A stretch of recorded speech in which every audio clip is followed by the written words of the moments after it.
Next നമുക്ക് sugar beads traditional വർക്കിൽ പെട്ടതാണ് ഷുഗർ ബീഡ്സ്. ഇതുപോലെ കുഞ്ഞു മുത്തുകളായിട്ട് വരുന്നതാണ് ഷുഗർ ബീഡ് എന്ന് പറയുന്നത്. ഈ ഷുഗർ ബീഡ് നമ്മൾ ഇതുപോലെ ഒരു ചെറിയ ലൈന് വരച്ചിട്ട് തന്നെ ചെയ്യാം. അപ്പോൾ നോർമൽ നമ്മളുടെ മെഷീൻ നൂലാണ് ഇത് വരുന്നത്. അതിൽ അധികം വണ്ണം ഇല്ലാത്ത, അതായത് ഓരോ ബീഡ്സിനും ഓരോ ഹോൾസാണ്. ചില ബീഡ്സിന് ഹോൾസ് കൂടുതലുണ്ടാവും, ചില ബീഡ്സ് ഹോൾസ് ചെറുതാകും. അപ്പോൾ ചില ബീഡ്സ് ഇതുപോലെ കടന്ന് വരാത്ത ടൈപ്പിൽ ഉള്ളതുണ്ട്. അപ്പോൾ അത് നോക്കിയിട്ട് വേണം നമ്മൾ സൂചി എടുക്കാൻ വേണ്ടിയിട്ട്. അപ്പോൾ ജസ്റ്റ് ഇത് നമുക്ക് സൂചിയിൽ കോർത്ത് കൊടുക്കാം. നമ്മൾ എന്നിട്ട് നോർമലി ചെയ്യുന്നത് പോലെ തന്നെ നമുക്ക് അടിവശം ഒന്ന് ടൈ ചെയ്ത് കൊടുക്കാം. ഇത് ഷുഗർ ബീഡ്സ് എടുക്കാം. നമ്മളിനി അടിവശത്ത് നിന്നിട്ട് തന്നെയാണ് നമ്മൾ ഈ ഒരു ഷുഗർ ബീഡ് എടുക്കേണ്ടത്. ഷുഗർ ബീഡിനെ ഇതുപോലെ ചെയ്യാൻ വേണ്ടിയിട്ട് സൂചി എടുക്കുക, അടിവശത്ത് നിന്ന് സൂചി എടുക്കുക. എന്നിട്ട് നമുക്ക് വേണ്ട എത്ര ഷുഗർ ബീഡാണോ നമുക്ക് വേണ്ടത്, ഓരോ പിക്ചേഴ്സിനനുസരിച്ചിട്ടാണ് വരുന്നത്. അപ്പോൾ നിങ്ങൾ എന്ത് ചെയ്യണം, ഇതുപോലെ ഓരോ പിക്ചേഴ്സ്, ഇപ്പോൾ ഞാൻ മുകളിൽ കാണിച്ചു തന്ന റണ്ണിങ് ചെയ്തതുപോലെ തന്നെ നിങ്ങൾ ഈ ഒരു ഷുഗർ ബീഡ് വെച്ചിട്ട് ഒരു വർക്ക് ചെയ്യണം. അപ്പോൾ ഏത് പിക്ചേഴ്സ് വേണമെങ്കിലും നിങ്ങൾക്ക് സെലക്ട് ചെയ്യാം. ഇതുപോലെ നമുക്ക് പല രീതിയിൽ ഈ ഒരു ഷുഗർ ബീഡ്സിനെ ഇട്ട് പഠിക്കാം. നമുക്ക് ഏറ്റവും സിമ്പിളായ രീതിയിൽ ഷുഗർ ബീഡിനെ എങ്ങനെ വർക്ക് ചെയ്യാൻ നോക്കാം. നമുക്ക് ഇഷ്ടമുള്ള അത്ര 3-4 ഷുഗർ ബീഡിനെ ഇട്ട് കൊടുക്കാം.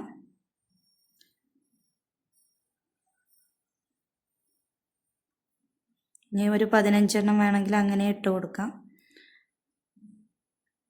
നമുക്ക് ഈ sugar Bede, tube Bede, cut beads എന്നൊക്കെ പറഞ്ഞ് ഒരുപാട് പഠിക്കാനുണ്ട്. അപ്പോൾ അതിനൊക്കെ നമുക്ക് ഓരോരോ മെത്തേഡുകളുണ്ട്. അപ്പോൾ ഏത് മെത്തേഡ് യൂസ് ചെയ്തിട്ട് വേണമെങ്കിലും ചെയ്യാം എന്നുള്ളതാണ്.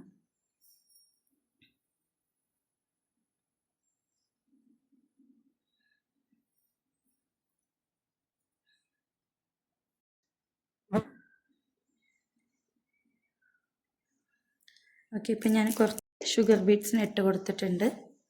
നമ്മൾ ഇതിൻ്റെ ലെങ്ത്ത് നോക്കിയിട്ട് കറക്റ്റ് എവിടെയാണോ ഈ ഒരു ബീഡ്സ് അവസാനിക്കുന്നത് അവിടെ തന്നെ താഴേക്ക് കുത്തിയിറക്കി കൊടുക്കുക. താഴേക്ക് കുത്തിയിറക്കി കൊടുത്തിട്ടുണ്ട്. ഇനി നമ്മൾ ഒരു 2 ഷുഗർ ബീഡ് അല്ലെങ്കിൽ 3 ഷുഗർ ബീഡ് ഇടവിട്ട് നമ്മൾ മുകളിൽ നിന്നോ അല്ലെങ്കിൽ താഴെ നിന്നോ എവിടെ നിന്നിട്ട് വേണമെങ്കിലും എടുക്കാം. ഇതുപോലെ എടുത്ത് ഓപ്പോസിറ്റ് സൈഡിലോട്ടേക്ക് ഇതുപോലെ താഴ്ത്തി കൊടുക്കാം.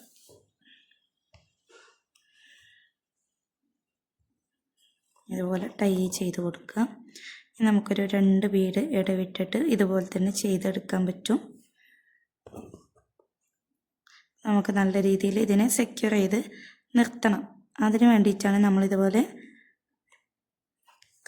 ഓപ്പോസിറ്റ് സൈഡിലോട്ടേക്ക് ഇറക്കി കൊടുക്കുക. ഈ ഒരു ബീഡ്സിൻ്റെ ഉള്ളിലോട്ടേക്ക് പോകണം. ആ ഒരു ത്രെഡ് മുകളിൽ തങ്ങി നിൽക്കാൻ പാടില്ല കേട്ടോ.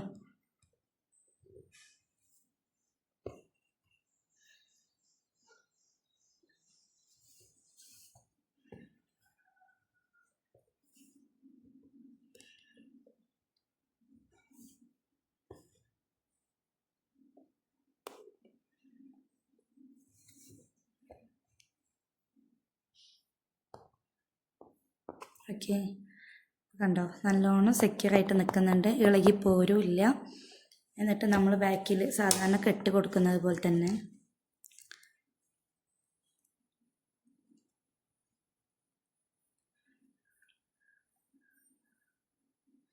ഏതെങ്കിലും ഒരു ത്രെഡിൽ പിടിച്ച് കെട്ടിക്കൊടുക്കുക.